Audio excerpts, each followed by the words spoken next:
when I was 2 years old. Just looking up in the skies, I was like, how can I get there? Being in the Caribbean, I didn't see how that was possible. So slowly I started letting that go. But the universe was really calling me. I want to be an astrobiologist, and that seemed like it was impossible. But ideas are very powerful. I was in the Olympic Games in 1972. I've always enjoyed being an adventurer. I was flying with my daughter, and there was an ad that popped up. Would you like to become an astronaut? Would you like to go to space? And I said yes. John is one of the most incredible people I've ever met. The fact that he's been following this company for 18 years just for this moment, I think that's very special. For some reason, I seem to attract myself to these experiences. But when I got diagnosed with Parkinson's, I thought, well, that's it. They're not going to accept me. The fact that I'm now going to space with Parkinson's is completely magical. Virgin Galactic is breaking down barriers for space travel and scientific research. From the regulatory side to the engineering side, it's amazing to see all of these pieces come together. The new space age means diversity, imagination, and adventure all will have a home in space. We've built a space line, and now it's time to go. This is revolutionary. My name is Anastasia Mears. My name is John Goodwin. Keisha Shaha. I'm the first person from Antigua to go to space. For me to go into space is hopefully inspirational to all people. It really does just connect everyone. This is for all of us. Space for all opportunity. We all need to get out of our comfort zone, try new things, to believe in ourselves. These are pre-space tiers. This is standard issue tiers, totally required for going to space. Welcome, everyone, and prepare yourself. There will definitely be pre-space tiers. Thank you for joining us on this momentous day as we bring you coverage of our first private astronaut commercial spaceflight, Galactic 2.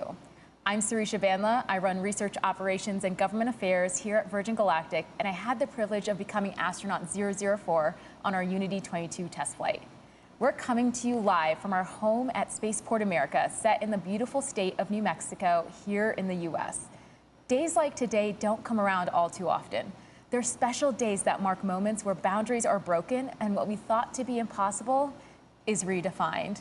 As you saw in the intro, the crew aboard our first private astronaut flight today are unique. They're history makers.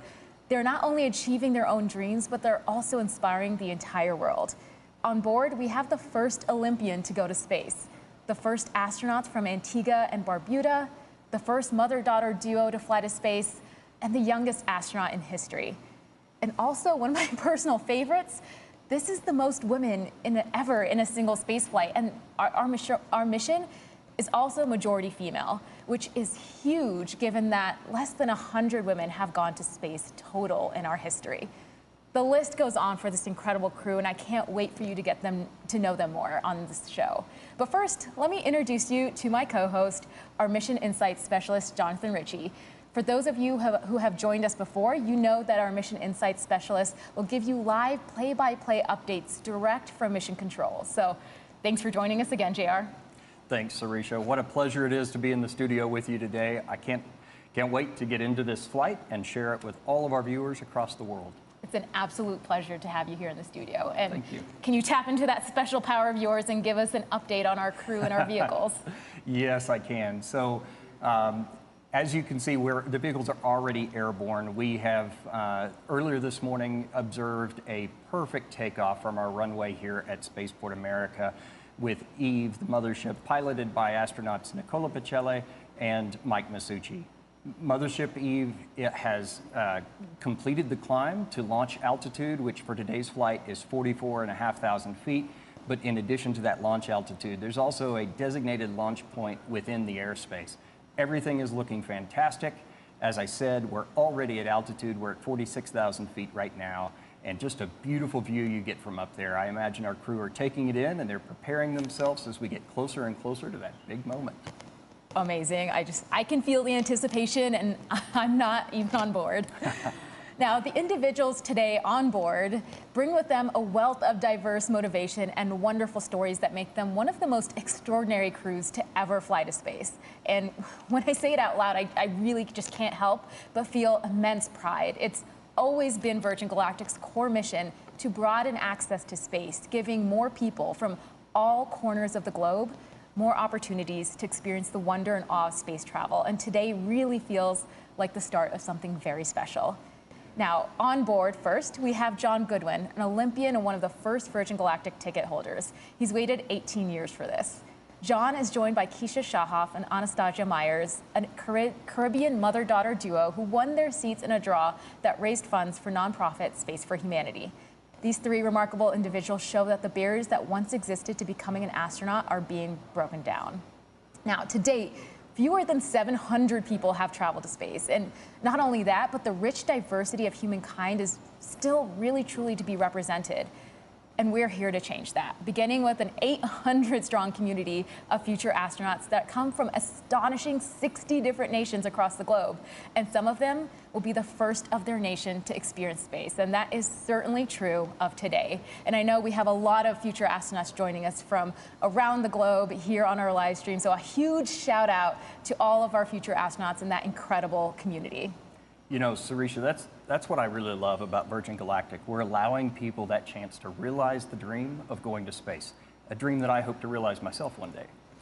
I know you'll get to space one day, JR. I'm excited. Now, as I mentioned earlier, Keisha and Anna will be the first ever Antiguan astronauts. Now, historical occasions like this bring communities together.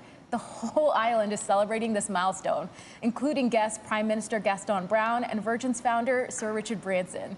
And we're going to go live to Antigua, where our very own astronaut 006, Christopher Huey, is at the celebration. Chewy, what's it like over there?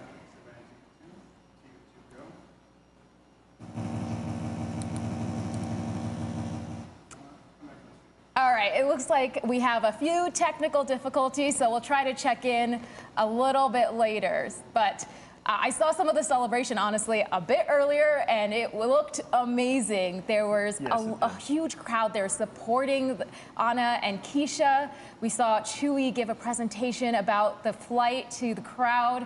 It just looked like all of them were having an incredible time. So we'll try to check in a little bit later. Now, we know that space has this amazing ability to bring people together, and that was on full display in Antigua. But there's also a lot of other parties going on as well. And we'll go in and check on those a bit later. So, it's just couldn't be more excited. Now, what looks like, let's go and check in on the people on board. Their stories are so inspiring, and I can't wait to get to go into their stories and have our entire audience join them on their journeys. Now, John Goodwin, let's start with astronaut 11, an Olympian and one of our first ticket holders.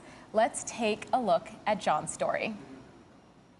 I've been waiting a quarter of my life on this Earth to go into space. I'm 80 now. The fact that I'm now going to be doing this is completely magical. I watched the landing on the moon with great interest in 1969, and it's incredible to think that I'm here. John is such an interesting man. He is one of the most incredible people I've ever met.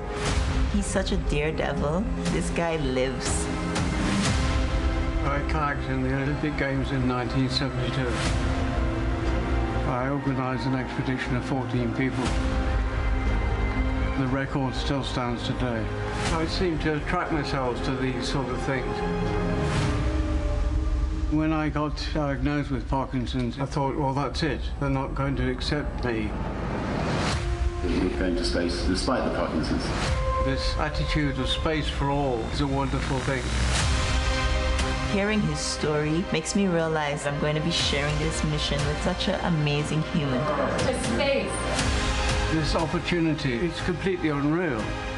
For me to go into space and defy Parkinson's is hopefully inspirational to all people.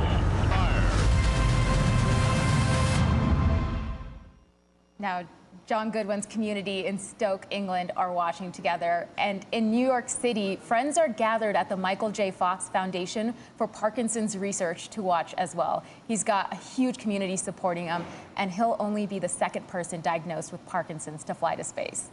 Next up, we have Keisha Shahoff, astronaut 12. Keisha won 2 seats through a philanthropic fundraising sweepstakes benefiting Space for Humanity, a nonprofit organization. Their mission to send more diverse humans to space and change perspectives resonated with Keisha and encouraged her to enter. Let's take a look at Keisha's journey. In my dreams, I'm always flying. 3, 2, 1, release. I've lived all my life by the water, but I feel more connected in the air. My first interest in space really started when I was 2 years old, just looking up in the skies. How can I become an astronaut? Being in the Caribbean, I didn't see how that was possible. So slowly I started letting that go. But the universe was calling me.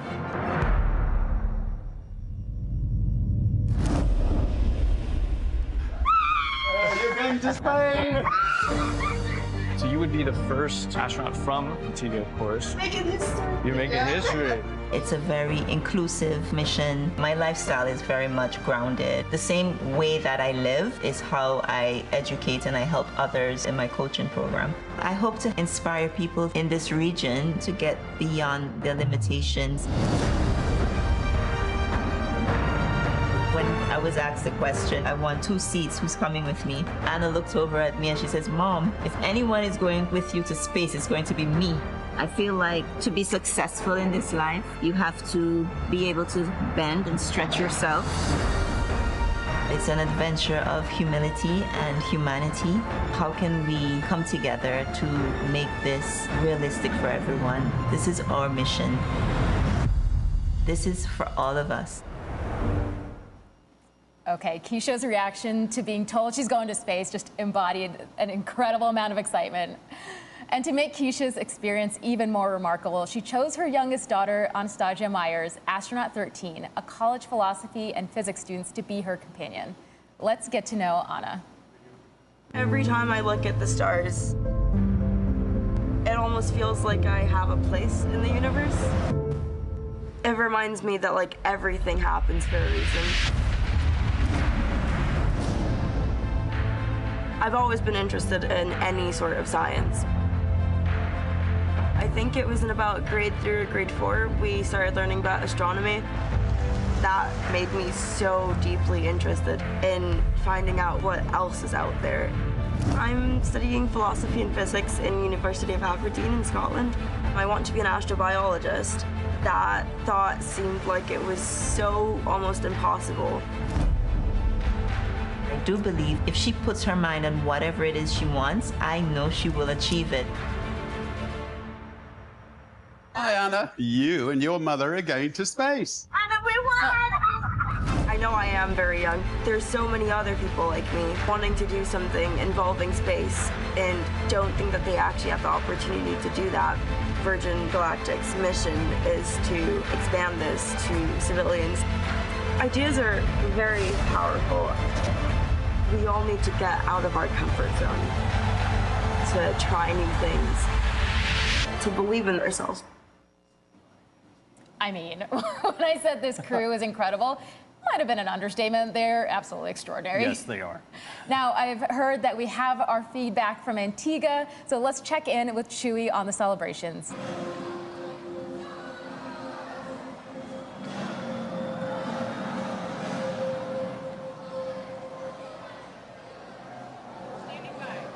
Make sure they know to bring the audio down. All right, testing, 1, 2, 3, am I in? We're good?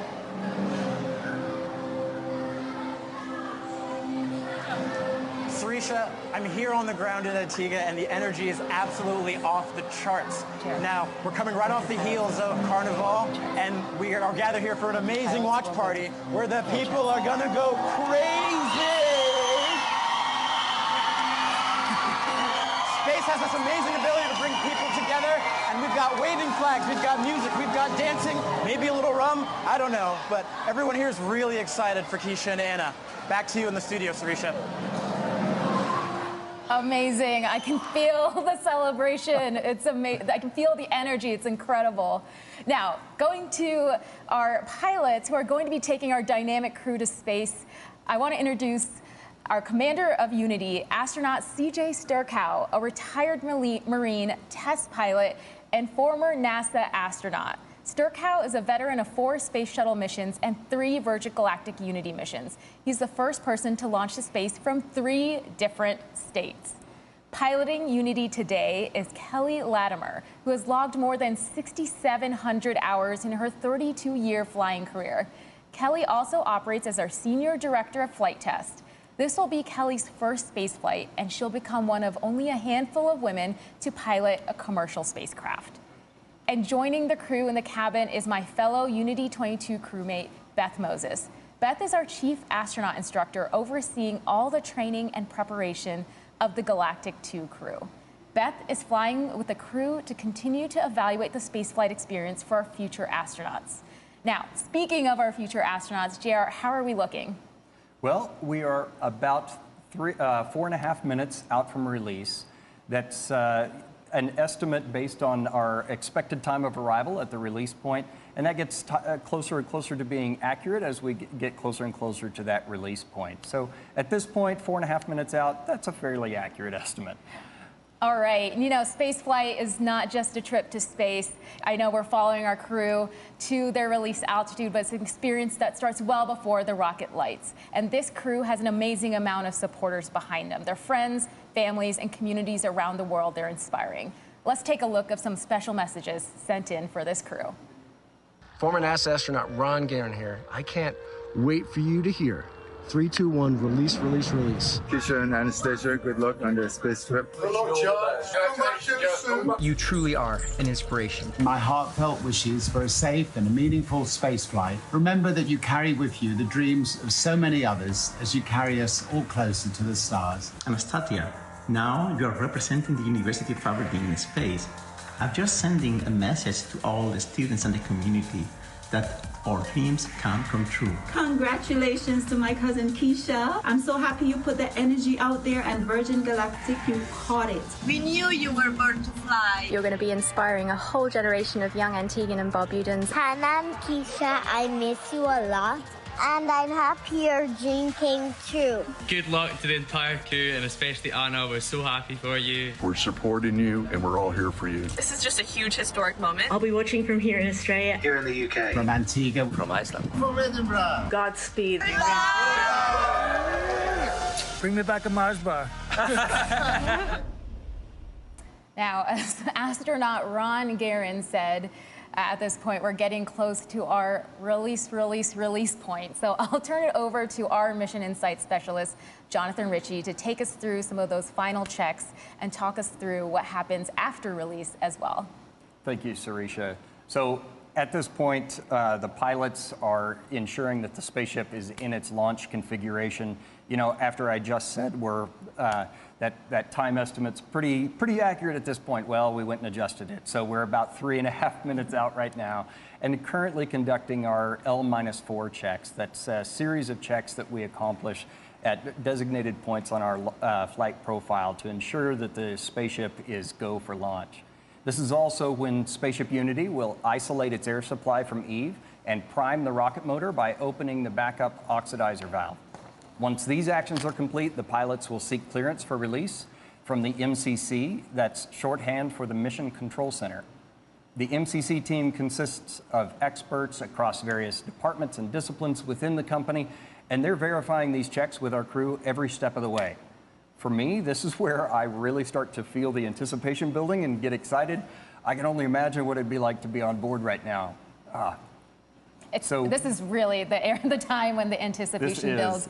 All you're thinking about is that release point and getting into that boost, and honestly, getting into space. It's gonna just, it's so exciting.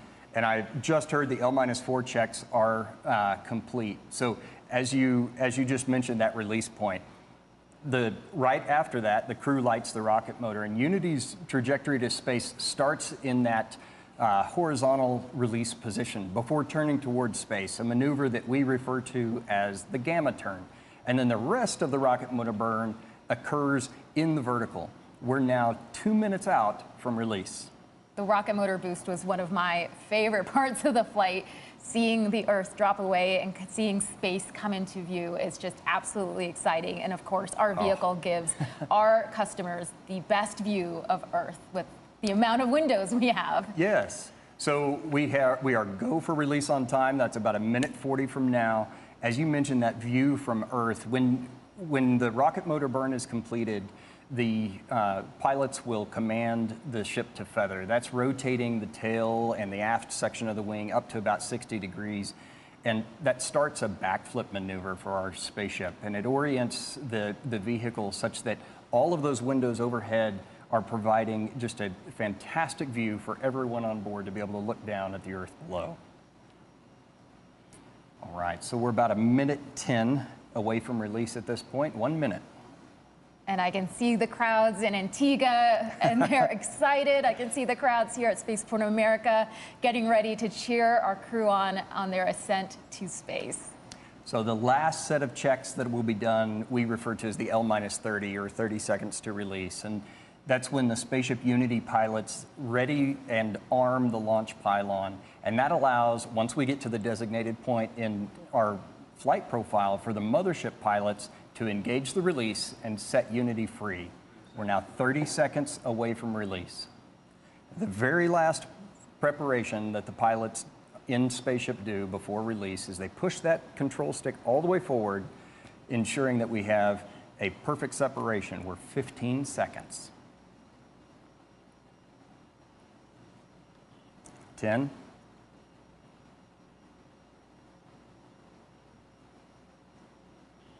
5, 3, 2, 1, release, release, release. Ignition. Good control. There's Mach 1. The pilots have started trimming for that turn towards space. Trim is now set. There is max Q. That's the point of maximum pressure exerted on the vehicle by the atmosphere. Those on board are experiencing about 3 Gs right now and traveling over 1,000 miles an hour. That's incredible. I can imagine they're having quite a great time. We're at Mach 2. We're in the vertical, headed towards space. This is the part where they're seeing Earth move away and seeing space come into view and seeing that they're going to space, and just, it is an incredible feeling. So we've got about Mach 2.8, Mach 3 approximately, and rocket motor cutoff. Amazing. The crowds here are just absolutely going wild. I can't imagine what's happening in Antigua with them cheering them on. That's incredible. Awesome. Go Keisha, go Anna, go John. So everybody on board has been cleared to unstrap and enjoy that zero-G experience. The pilots have unlocked the feather. That's the preparation so that they can raise the feather here momentarily. They're engaging the RCS as well. The feather is now starting to move on its way up. Everyone's up out of their seats, just it's incredible. They're all, I know, it's amazing. They're all going to the window and taking in this just absolutely incredible view of Earth, the planet where all of their experiences are held. Everything they've ever known is down below. The feather is all the way up. We have a predicted apogee of about 289,000 feet. That is amazing. Our crew looks like they're having an absolutely incredible time, and they are officially astronauts. Welcome to space. Woo. Congratulations to John, to Keisha, to Anna on becoming astronauts today, and a special congratulations to our Unity pilot, Kelly, for her first space flight. And welcome back to space, CJ and Beth. And the vehicle is oriented in that backflip or that upside down maneuver from our perspective. And you can see them just enjoying that view of the Earth below. Man, it's just incredible. I can see that they just can't take their eyes away. And it's, you know, it's hard for us to describe. We can obviously see they're having just an incredible time in space, taking in the views, but it's an experience. it's the silence, it's the views, it's seeing our brilliant planet against the matte black of space. I can't imagine what, I mean, I can't imagine what they're going through right now, and I can't wait to hear about it. Yeah, well, we just achieved our apogee at 290,000 feet. That's 88.5 kilometers. Amazing. And apogee is actually a very unique part of our experience. It's when our vehicle begins that descent back down to Earth and everything stands still. It's just, and we take a moment in the cabin, silent and looking out as a crew, and it's an experience I can only describe with these words, but one to be felt, really. Yes. So the pilots have initiated the motion to return the vehicle around, complete that backflip all the way around, and orient us for the re-entry. They've just made the return to seat call. They do that before we get to about 0.1 Gs. The pilots tell the passengers when to return to their seats, and then it's something that our training team has made very natural and intuitive, even though you're in that reduced G environment. Yeah, absolutely. During the days up leading to training, it's something that all of our crew practice. Our cabin is very purposefully designed to allow for our crew to get back into their seats. And even on re-entry, the amount of G's that you feel, but it's designed that anyone can do it, as we've seen today. And the views are going to be amazing on the way down, too. So when we talk about space travel, right, with the boost, everybody recognizes that as exciting and thrilling, but the re-entry is actually quite thrilling as well. And we have shock waves that form over the top of the vehicle. Right now, they're experiencing the max G on re-entry of about 3.5. We're supersonic, so if you're outside here at the Spaceport America, you should hear a double sonic boom as spaceship once again breaks the sound barrier on re-entry. We just passed subsonic. Amazing. And the crowds, again, are just cheering on our entire crew. They're going to be able to see the vehicle as it comes down to land, and our crew here are also going to be they're going to be able to see Spaceport America. They're going to be able to see their, see that their family and their friends are there cheering them on as they come back and return to Spaceport America. So we've passed below 60,000 feet. Once we get to about 53 to 55,000 feet, we'll command the feather down. That'll result in the nose of the spaceship dropping. And then once the feather is down and locked, which it's now moving, the crew will pull back on the stick and make a gentle return to level flight. I remember during the re-entry, I just could not stop looking out the window. The landscape of New Mexico is just very indicative of this planet. It's beautiful, and it's really just amplifies going to space, looking down on just the beautiful planet you've just left. And the feather is now down and locked. So the pilots are starting that gentle pull back to straight and level flight. Spaceship is now a glider, so it's all about balancing that potential and kinetic energy. If they want to go faster, they push the nose down, and if they want to go slower, they pull back and bring the nose up. It's absolutely incredible. G2 is a flight for the history books. The crew on board are on the leading edge of broadening space access and are taking the first steps in hopes that others may find it easier to follow their lead. Now, Keisha and Anna have become astronauts today thanks to Space for Humanity, whose mission is to expand access to space for everyone. And to talk more about their mission and their purpose, we actually have a special guest in the studio, Space for Humanity's Executive Director, Rachel Lyons. Rachel, welcome to the studio. Thank you so much for having me, Sarisha. It's such an honor to be here. Oh my gosh, you must just be absolutely pumped. So before we talk about Keisha and Anna, I know we all want to, I wanted to ask, could you tell us about Space for Humanity's mission? Absolutely, yeah, and I am so excited. The team is so excited. It's such a dream come true to see this happening, to see Keisha and Anna and John going to space. I'm like pinching myself here watching this whole thing come to fruition. And so Space for Humanity, we're a nonprofit organization founded by Dylan Taylor, who's a space investor and founder and CEO.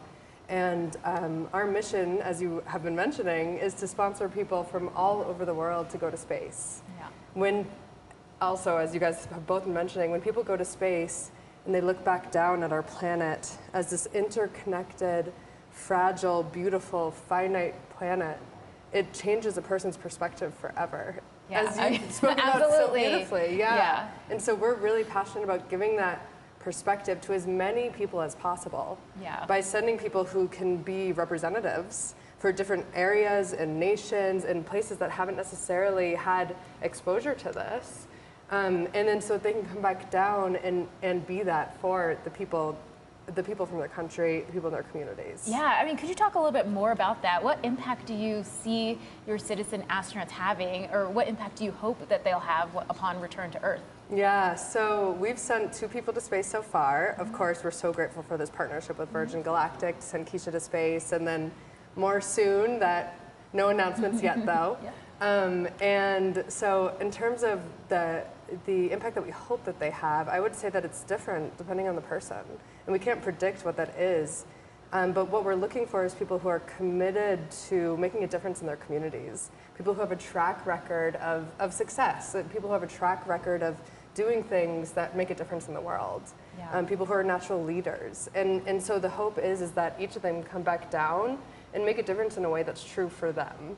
And like I said, we can't predict that. It's not prescriptive. And depending on the cares and the passions of the individual, it'll look different. Absolutely. And so that's the cool thing about Keisha and Anna going to space and just watching, you know, the people that are impacted and their unique message that Virgin Galactic has done such a beautiful job of capturing. It's just amazing to watch. Yeah, I mean, actually, speaking of Keisha and Anna, you've seen their journey from when they were selected. You were there. Yeah. So maybe you could talk about, you know, being there, Keisha's reaction to her journey, training for spaceflight, being here on site, and then you saw her go to space. What impact have you already seen that journey make? Yeah, so we were there just about 2 years ago, a little bit less than 2 years ago now. Myself, Richard Branson, some other Virgin Galactic team members, and other people that were part of the campaign. And so I had the honor of going to Keisha's house, and we knocked on her back door and we surprised her. And Richard Branson's face just, you know, greeting her when she opened the door. That's where we saw the screen. Yeah, exactly. Which you saw in person. Exactly, exactly. And so, you know, that was a dream come true, because that was the first time we had ever given someone a ticket to space. And so to watch this now 2 years later, and also to watch the impact that she's having on Antigua. I mean, I've been to a handful of space launches at this point, and I don't think I've ever even met someone from the Caribbean at one of these space launches. And so now there's reporters, there's people from Keisha's community, you know, there's people who are telling me what their flag means and what it means for them as a nation to have Keisha be going to space, Keisha and Anna. Yeah. It's incredible to watch, and she is an inspiration. They are both inspirations for so many different demographics, so many different groups of people, and as I've mentioned before, their messages are profound already, and they haven't even seen the Earth from space yet. Yeah, I mean, they represent such an incredible community. Of course, Antigua, Barbuda, Caribbean, mothers, daughters, college, university students, women. It's the boundaries they're breaking is just absolutely mind-blowing, and they're just the first. There's going to be many more.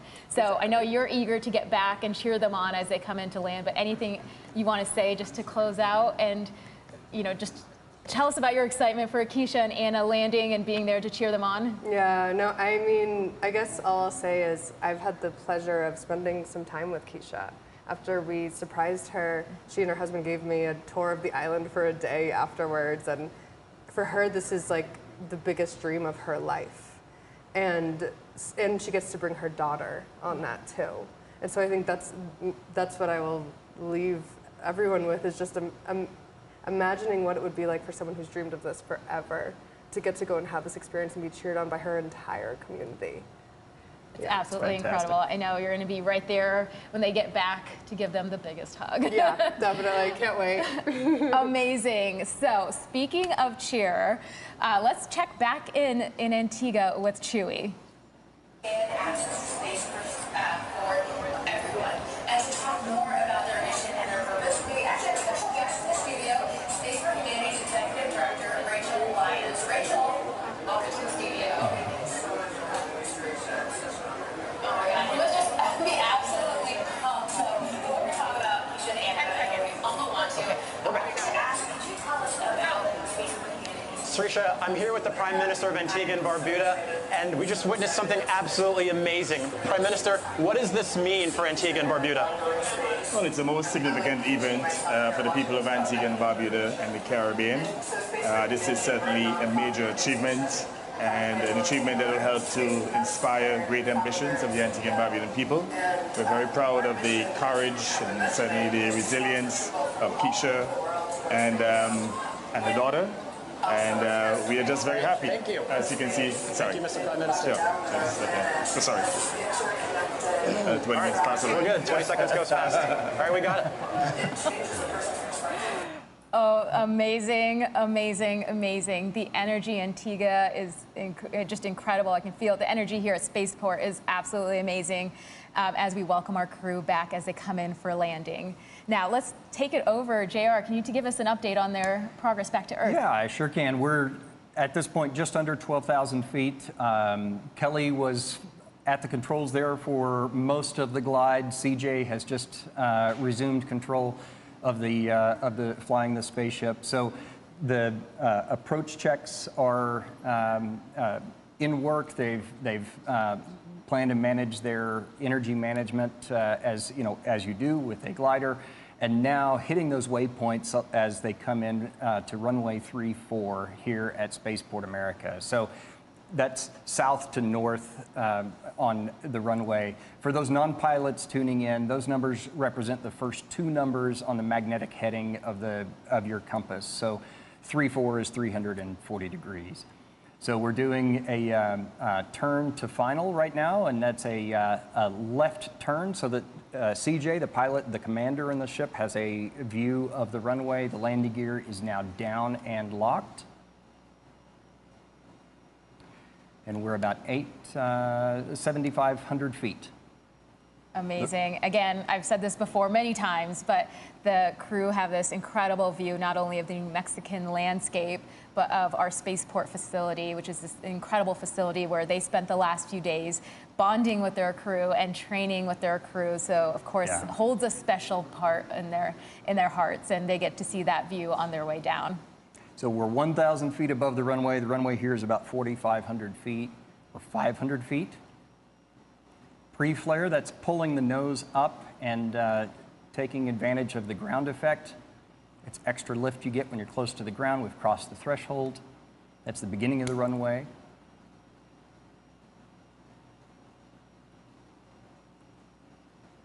Beautiful.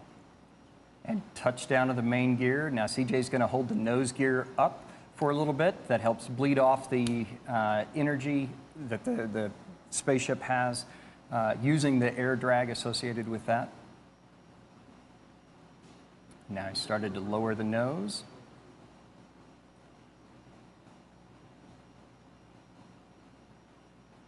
And the nose gear is now down. So at a designated airspeed, the pilots have the option to apply the brakes or not. They can let the vehicle roll to a stop. We have plenty enough runway here. They are applying the brakes today, so. We have 12,000 feet of runway here at Spaceport America. 12,000 feet of runway and 200 feet wide, so plenty of room. And full stop. Oh my gosh, amazing. That is absolutely incredible. What a beautiful landing. Congratulations to everyone on board. We saw beautiful flying from our Eve crew and brilliant work by our chase pilot, all of whom are still in the air right now. Thank you to everyone on the ground here at Spaceport America who made this day possible. Continue following us on social to hear more about our incredible astronauts and see more from this incredible flight. Now, we'll continue the celebration here as we wait the arrival of our other vehicles. Our astronauts are envoys of hope, curiosity, and progress. The more who are able to have that experience and go back to their respective diverse communities, the bigger effect it'll have on the next generation of dreamers for the care of our home planet and the people that inhabit it. G2 crew has demonstrated that the future of spaceflight is not only for pilots and engineers, but for artists, science, athletes, anyone that wants to embark on this journey. So wherever you are on planet Earth, we thank you for watching, and we'd love for you to join us on one of our upcoming future missions. Please join the celebration on social, or head over to our website to learn more about this mission and how you can embark on your own journey to space. Thanks, everyone. Thank you for joining us.